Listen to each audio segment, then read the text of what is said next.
I'm out here on the streets of the Kenyan capital, Nairobi. I've been trying to speak to people to ask them if they know what the term citizen science means.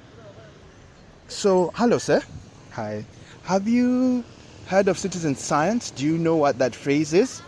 I've never heard of that word. It's the first time I'm hearing of it.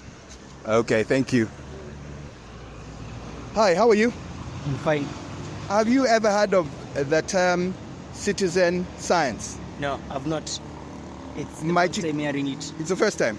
Might you have an idea what it refers to or what it means? Maybe teaching citizens about science. Yeah, that's all. All right, how are you, sir? I'm good. Have you heard of the term citizen science before? No, I haven't heard. Have you an idea of perhaps what it means? Not yet. Well, let's hear what a scientist says about citizen science. So my name is Doris Wangari. I'm a senior program officer at the Science for Africa Foundation, working under SITE. SITE stands for Science, Innovation, Translation, and Entrepreneurship. Citizen science, simply put, is where people who are now known as citizens and also defined possibly as non-professional researchers actively participate in the scientific research. And the way they participate is through data collection or analysis or even reporting. So it's more of the activity itself. This enables the citizen to be empowered through their contribution to scientific research, and they're able then to advocate for evidence-based policies, as well as enhancing their own literacy about science within the society.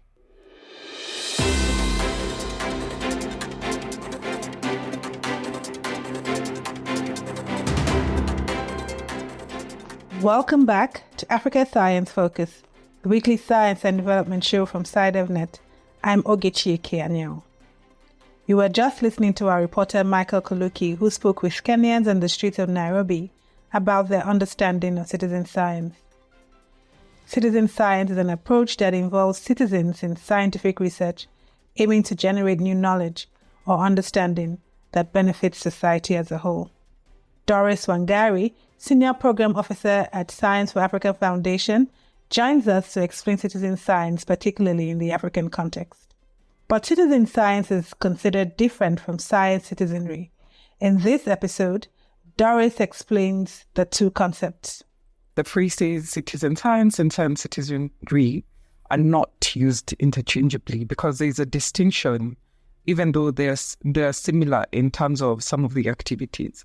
Citizen science are able to reach divides in a way that researchers may not possibly have connections, especially in grassroots or communities. They're able to garner social capital or the knowledge to do it on their own. It offers a way to learn science in a simple manner and gives a sense of civic engagement. On the other hand, science citizenry is more of a broader concept. It encompasses the science citizenry, the activity, in terms of a project, but it also includes science education initiatives, advocacy, as well as the general public interest in understanding scientific issues. It's the overall state of a public involvement when it comes to science. And this is very useful because it can help in advancing scientific literacy and ensure that the public builds trust when it comes to science. So science citizenry involves other aspects of science that are related in a way to citizen science. The additions that you find in science citizenry is more of intentionality to educate the general public about science. And this now also looks at advocacy activities that you can undertake and ensuring that there's an interest when it comes to understanding science. Much so, you find that not many people would be keen on supporting science because it's regarded as a very technical area of research or even education in our systems. So once you find that people are not understanding what it is that you're doing in your research, there's need for you now to engage in citizen science. Let's go back to Michael, who spoke with Jaqueline Goldin, an extraordinary associate professor of anthropology of water and society at the University of Western Cape, South Africa. She shares her experience with the citizen science project and the importance of community involvement. We started in 2019 with funding from the Water Research Commission, and we have grown, deepening our roots in the communities where we're working. Our project expanded. It was simply in the beginning data collection of water levels in boreholes, very, very much focused on data collection in this very remote rural Limpopo. And it's now moved into a full-on youth education program with many activities, pivoting around water literacy, inside, outside classroom learning, and so forth. I'll tell you a little bit more as we go along. So now the focus is on surface water quality monitoring in rivers near 7 schools where we're working. And this phase of the project is funded by a science shop grant from the South African Department of Science and Innovation, which is administered by the South African Agency for Science and Technology Advancement. It's a branch of the National Research Foundation. And it has been implemented by the University of the Western Cape, and it's a collaboration with local citizen scientists and national and international partners. So in this phase, we are working with a large group of children. We've actually got 400 kids who became water literate, who are, as a local newspaper said, budding young environmental scientists. So it was a really important objective for us, given this disconnect between communities and the river and water around them, the scarcity of water, the looming threat of drought and lack of clean water in the area, to connect these young budding environmental scientists to nature. And the water literacy culminated in a blitz in May 2023, and we're about to have another one in Mandela Month, July 2024. And the DSF, the Diamonds on the Soles of Our Feet team, is involved in learners taking samples of water from the rivers. We're looking at nitrates, phosphates, turbidity, and the presence of macrovertebrates in the river. And also now we're going to be including E. coli and coliform. Jaqueline discusses the initial challenges of engaging local farmers in the project. She also lets us know how she addressed them. I think it's a lot to do with building up trust. You know, they see you arriving and knocking at the door. Farmers are really busy. You know, their business is producing crops and farming, and they're not there to talk to academics from the university. But I think as soon as they start seeing that you're making a difference in the communities, you're working in the schools, you're talking to kind of young learners about caring for the environment. The young learners are busy helping cleaning up rivers. The farmers start to see you differently. They start to see you not just as someone who's coming in quickly and going and, you know, bothering them and getting some information, but really somebody who's trying to make a difference in the communities where the farmers themselves are embedded. So we've reversed that in a way. In fact, we've got now some sponsors for our new project through farmers who are sponsoring, for instance, you know, refreshments when the kids go down to the rivers. So I think it's a matter of building up trust, and it takes a long time. And as we know, trust breaks in a second, but it takes a long time to build.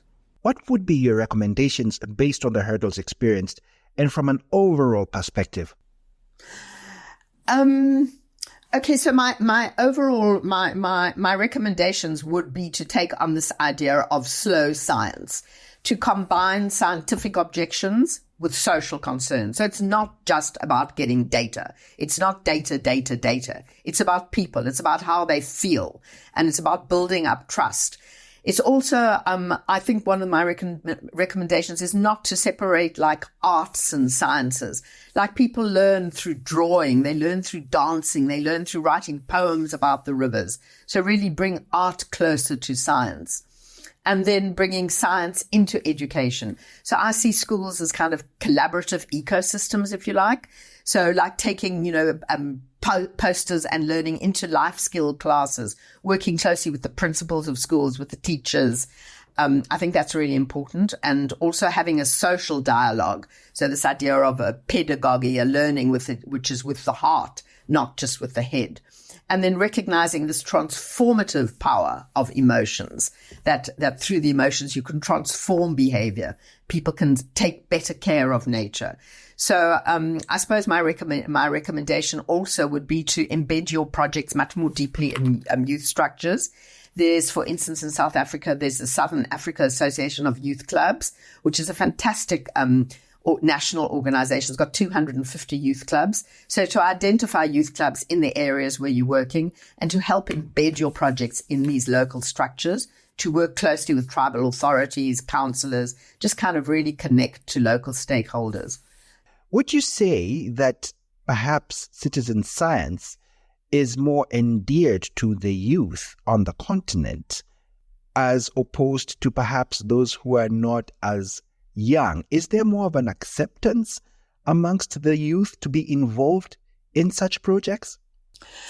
Look, I can't speak too much for the rest of Africa, but for the Limpopo where we're working, there's something, I don't think I'm exaggerating.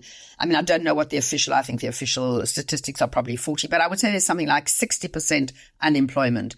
Youth in many of these really remote areas, they drop out of school. You know, why go to school? Because you're not going to get a job afterwards. But a project like that, this gives young kids an enthusiasm and a love for science. I mean, we've got a couple of one young kid, for instance. He said to us, I don't know what a nitrate is. I don't know what a phosphate is, but now I know. Now I'm going to become a scientist. And this kid is now taking science in grade 10. So I think you can really, by getting closer, bringing science as something more alive to young people are often curious. They're eager to learn, but sometimes the subjects are just so boring. You know, in Diamonds, we take the kids down to the rivers. And as I say, they dance and they laugh, they feel the water, they smell the water. It's alive to them. So I think that the youth are just waiting to be engaged. They're waiting to be part of something that is transformative and bigger than them. So yes, I think there is a huge place for citizen science with youth. And also, you know, there are also celebrations, and it's also linking one group that's very isolated to another group. The villages are often very isolated. And through a project like this, you can bring villages together and you kind of create thicker networks. And I think that strengthens the social fabric of the society. And it seems so meaningful to the young people we're working with. Dr. Peter Elias, Associate Professor in the Geography Department of the University of Lagos, Nigeria, tells us about his research on the impact of citizen science projects in Africa. He also discussed the potential contributions of citizen science to sustainable development goals. So that particular task group of the National Science Code Data Committee focuses on how citizen science data can contribute to the sustainable development goals. And so as a member of that committee, I was tasked with the responsibility to carry out a survey on the landscape of citizen science in Africa. This because citizen science is a young movement, and particularly here in Africa, in fact, we're the youngest, you know, in the whole globe. So much has been known about what citizen science can accomplish in other continents of the world, but little or nothing is known about Africa. And so that particular survey was to carry out an inventory of citizen science projects across Africa. So I was able to recruit an intern who worked for about a year, because remember that was during COVID. It was pretty difficult to reach out to organizations who were involved in citizen science, particularly because a number of them do not have current addresses. And so to reach out to them was very difficult. So we had to use our members across the globe who have involvement in citizen science in Africa to help us in being able to reach out to citizen science projects across the continent. We're able to reach out to more than 100 citizen science projects, but at the end of the day, we had below 100 whose information were good enough for us to analyze and to be able to report on the landscape of citizen science in Africa. And talking about our findings, one thing that struck us was the fact that citizen science has been growing in Africa in the last couple of years, even though at a very piecemeal. So our study showed that between 2018 and 2021, we had a number of citizen science projects being initiated.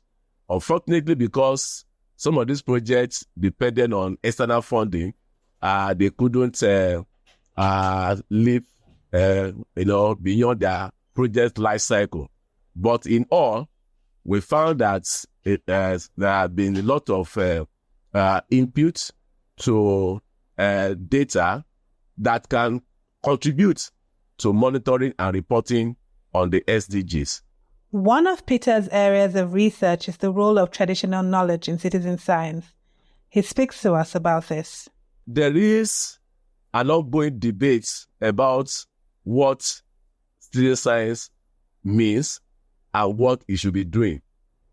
So in 2023, we're at Copenhagen with at the United States Scientific Division meeting of experts on citizen science. And part of the issues that took much of our time at that meeting was to find out what is the appropriate definition of citizen science, So many people look at citizen science as community driven. Some look at citizen science as a participatory process. Some look at citizen science as a collaborative kind of approach, working with groups, community groups, maybe the scientific community working as community groups to collect data, or the government agencies working with communities to collect data. So there are different perspectives about citizen science.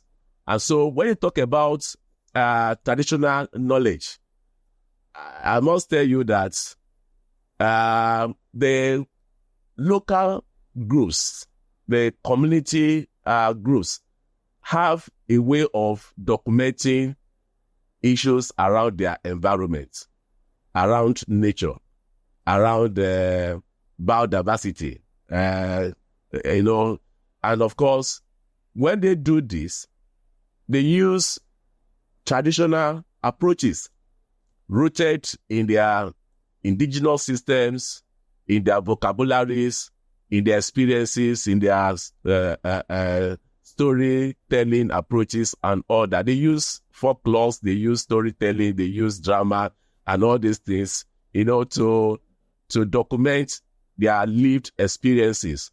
So all of this have become very important in our understanding of nature, environment, and even our society.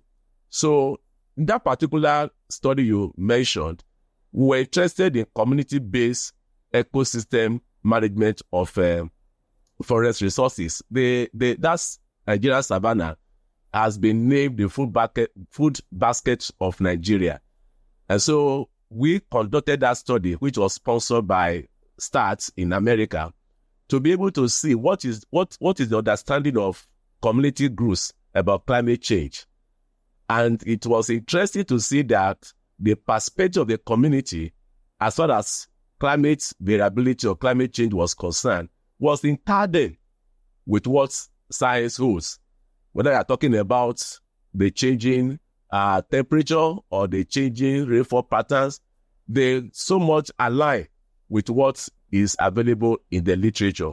So that speaks volume to how much community or traditional knowledge can help us in understanding climate change, understanding biodiversity, understanding nature, and of course, in addressing critical global challenges, talking about climate change, biodiversity, and pollution. And presently, a lot of works are going on, by communities using their own way of capturing or recording their lived experiences. And they are helping us to be able to come up with solutions. So in response to your direct question, whether traditional knowledge system is an aspect of citizen science, of course, yes, because they are really useful in providing supplementary knowledge or complementary knowledge to what science is telling us. And in some cases, their own evidence or their own record even prove more valid because they are very current and they come from their lived experiences. We go back to Doris, who tells us that the Science for Africa Foundation conducts research that incorporates citizen science. So the Science for Africa is a non-profit organization that focuses on strengthening and supporting science on the continent. And our tagline is From Science to Impact. So this really highlights the real-world application of our efforts. We are very keen to support research and innovation that would address various societal challenges. And within the continent, we are all cognizant that we have food security and nutrition issues, we have climate change, we also have health. And these are our thematic focus areas. So through essentially our convening power, we're able to gather various experts who share and distill their real-life experiences. And this has been adopted as a priority area of research. So there would be, for example, if you gather experts within health, they would be able to tell you what are the statistics within HIV, malaria, TB, even infectious diseases like COVID. So when we support these research areas through funding, that contributes very valuable data and analysis that can directly impact our community, fostering a sense of ownership and ensuring that the developed solutions are culturally appropriate and sustainable. Additionally, we employ science citizenry when we invite reviewers to review some of our proposals, our call for proposals that we advertise. So we receive their expertise and we ensure that the support we give is aligned to the priority areas that we had identified previously. Under the Science Innovation Translation and Entrepreneurship program where I work, we are able to support even development of science-based products, and these are mostly innovations that have proven concept. We are tasked to ensure that when the product is ready for market, it is designed and rolled out in a manner that aligns to the market needs for it to be effectively delivered to the beneficiaries.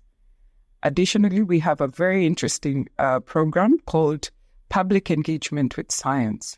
And this program has very unique projects like the Art for Science, where we showcase pieces of art. This could be still images or short video clips.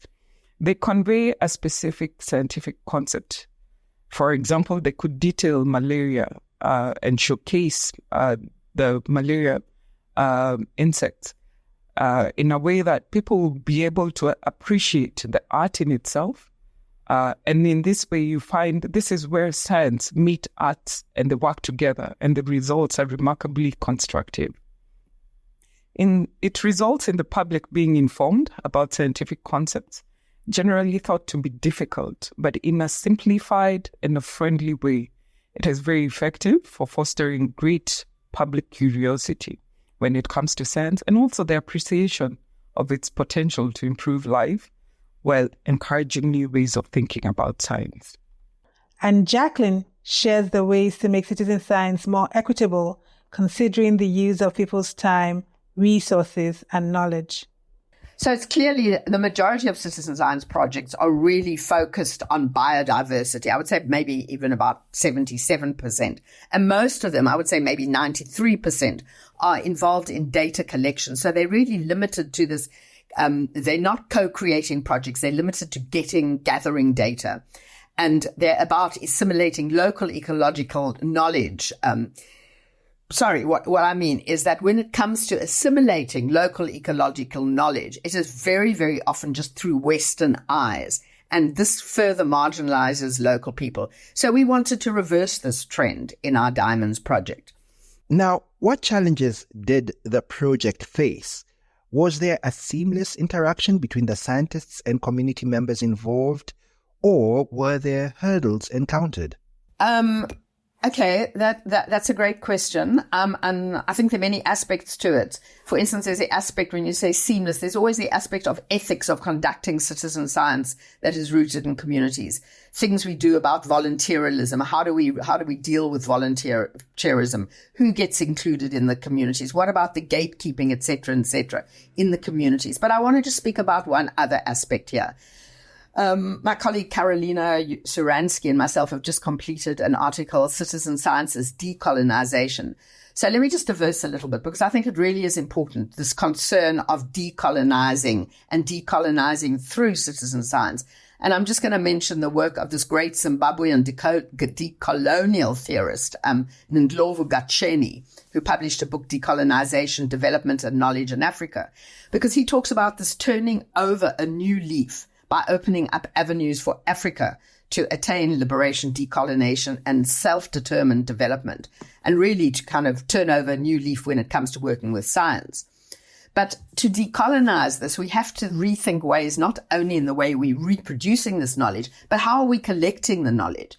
Because the communities, like the communities I'm working with in the Limpopo, where we're working, as soon as you're working with communities and you're linking a research project, you're obviously being linked in to the university. So the everyday lives of these people in the communities become enmeshed with these institutions and their patterns and practices that are full of control and power and whose knowledge counts, and really very much about colonial legacies that deeply affect the politics of knowledge. I can't go into this whole story, but really it's something that we're writing about in this paper and I feel very strongly about. So decolonizing through citizen science means getting a more legitimate knowledge. I don't know if you know the scholar Jonathan Jansen, who was the vice rector at the Orange Free State University. He talks about getting a new language. So let's turn to citizen science to learn and to learn from and to co-create a new language to decolonize knowledge. And then maybe another hurdle, and this is kind of something I believe quite strongly about, is I think the universities are not geared to take on the idea of emotions. Like some time ago when I did my doctoral thesis, I wrote about, I referred to a paper, What's Love Got to Do with It? And really, I'm more and more convinced that love has got everything to do with learning.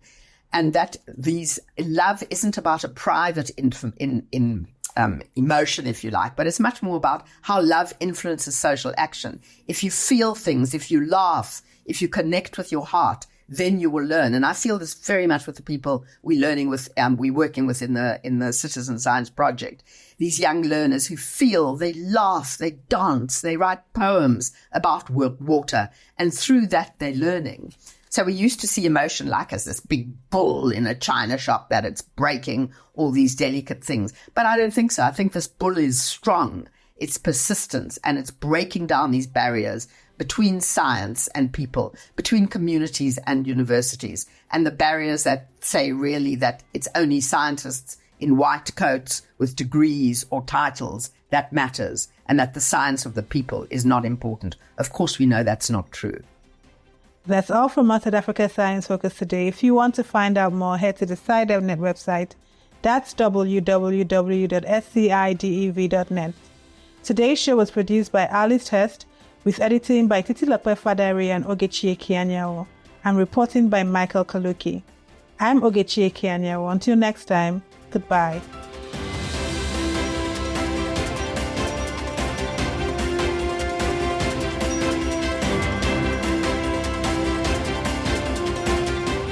Africa Science Focus is produced by SciDevNet and distributed in association with your local radio station. This podcast was supported by the Science Granting Council's initiative, which aims to strengthen the institutional capacities of 18 public science funding agencies in sub-Saharan Africa.